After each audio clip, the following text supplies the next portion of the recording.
Satu orang habib yang jahil, yang bodoh terhadap ilmu agama itu lebih baik, lebih mulia dibanding 70 kiai yang alim tapi bukan habib. Apakah betul demikian?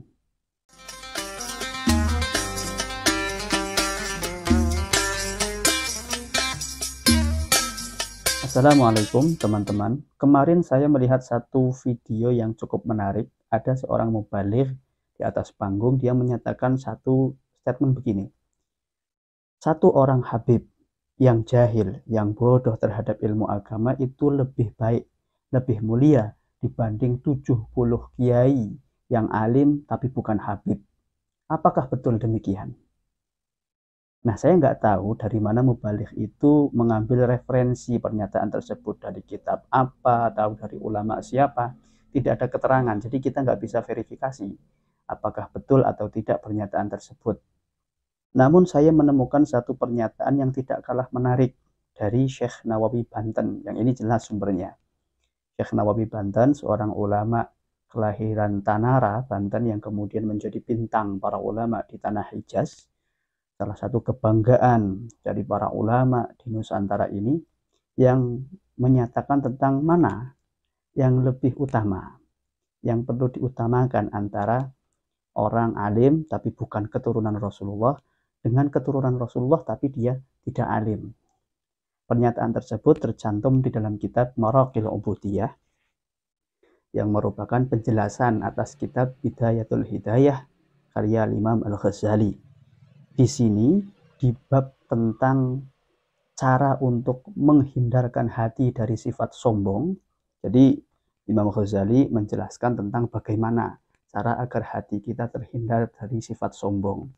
Ketika ketemu dengan orang yang lebih muda, kita harus merasa bahwa kita lebih banyak dosa karena lebih lama usianya daripada orang yang lebih muda itu. Ketika ketemu orang yang lebih tua, kita harus merasa lebih sedikit ibadahnya daripada orang yang sudah lebih lama hidup itu. Ketika kita ketemu orang yang tidak lebih berpengetahuan, lebih jahil dari kita, kita merasa bahwa dia melakukan kesalahan-kesalahan, dosa, kemaksiatan itu karena ketidaktahuannya.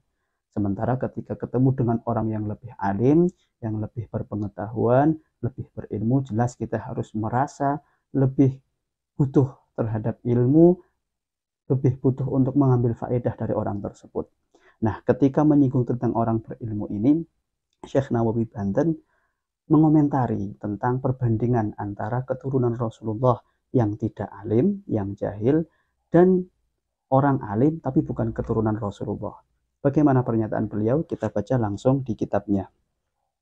Anna man intasaba ila Rasulillah sallallahu alaihi wasallam, bahwa sesungguhnya orang yang bersambung nasabnya kepada Rasulullah sallallahu alaihi wasallam, wa huwa min auladi Sayyidina Al-Hasan awil Husain, yakni orang yang menjadi keturunan atau anak-anak Sayyidina Hasan dan Sayyidina Husain, wa huwa ghairu alimin, dan dia tidak alim, tidak berilmu, yafuqu ala ghairihi, lebih tinggi atau mengungguli orang-orang yang lain, mimman yusawihi, dari orang-orang yang sepantar, setara dengan dia, artinya sama-sama tidak alimnya, firrutbati, dalam kedudukan bisitina darajatan, yakni sebanyak 60 derajat. Maksudnya bahwa orang yang punya nasab bersambung dengan Rasulullah, keturunan Rasulullah dari jalur Sayyidina Hasan maupun Sayyidina Husain, yang tidak alim itu derajatnya lebih tinggi, 60 derajat dibandingkan orang lain yang tidak alim dan bukan keturunan Rasulullah. Wa annal alima alladzi lam yunsab ilaihi sallallahu alaihi wasallam, dan bahwa orang alim, orang yang berilmu yang tidak bernasab kepada Rasulullah sallallahu alaihi wasallam, yafuqu ala ghairil alimi, lebih unggul daripada orang yang tidak alim, mimman intasaba ilaihi sallallahu alaihi wasallam, dari golongan keturunan atau orang yang bernasab kepada Rasulullah sallallahu alaihi wasallam, bisittina darajah, sebanyak 60 derajat. Dan bahwa orang alim yang tidak bernasab kepada Rasulullah itu lebih unggul 60 derajat dibandingkan orang yang punya nasab kepada Rasulullah tapi tidak alim. Jadi itu yang dinyatakan oleh Syekh Nawawi Banten. Pertama, betul bahwa keturunan Rasulullah punya keunggulan daripada orang yang bukan keturunan Rasulullah. Itu diiyakan, dibenarkan. Jadi kalau ada perbandingan antara orang yang punya nasab kepada Rasulullah dan orang yang tidak punya nasab kepada Rasulullah dan sama-sama kedudukannya, sama-sama kondisinya sebagai orang yang tidak alim, maka yang keturunan Rasulullah itu punya keunggulan 60 derajat. Tapi jika diperbandingkan antara orang yang alim tapi bukan keturunan Rasulullah dengan orang yang punya nasab bersambung kepada Rasulullah tapi dia tidak alim, jelas yang punya ilmu, yang berilmu, yang alim ini lebih unggul 60 derajat daripada orang yang tidak alim walaupun dia keturunan Rasulullah SAW. Lalu bayangkan betapa tinggi derajat orang yang punya nasab dari Rasulullah, dia keturunan Rasulullah, dan sekaligus dia orang yang alim, orang yang berakhlak, orang yang luhur, tentu derajatnya sangat tinggi di sisi kita umat Islam. Namun tentu saja yang perlu kita pegang betul-betul bahwa yang menjadi ukuran dari ketinggian derajat, kemuliaan derajat manusia dalam agama Islam adalah sebagaimana yang difirmankan oleh Allah di dalam Al-Quran. Inna akramakum indallahi atqakum. Inilah yang menjadi panduan kita untuk mengukur siapa yang paling mulia di sisi Allah Subhanahu wa Ta'ala.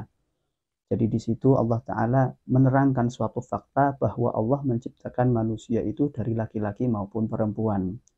Kemudian dari pasangan laki-laki dan wanita itu muncullah banyak suku, banyak bangsa yang berbeda-beda, berbeda nasab, berbeda keturunan. Tapi kemudian dipertegas oleh Allah Ta'ala, siapa di antara mereka yang paling mulia?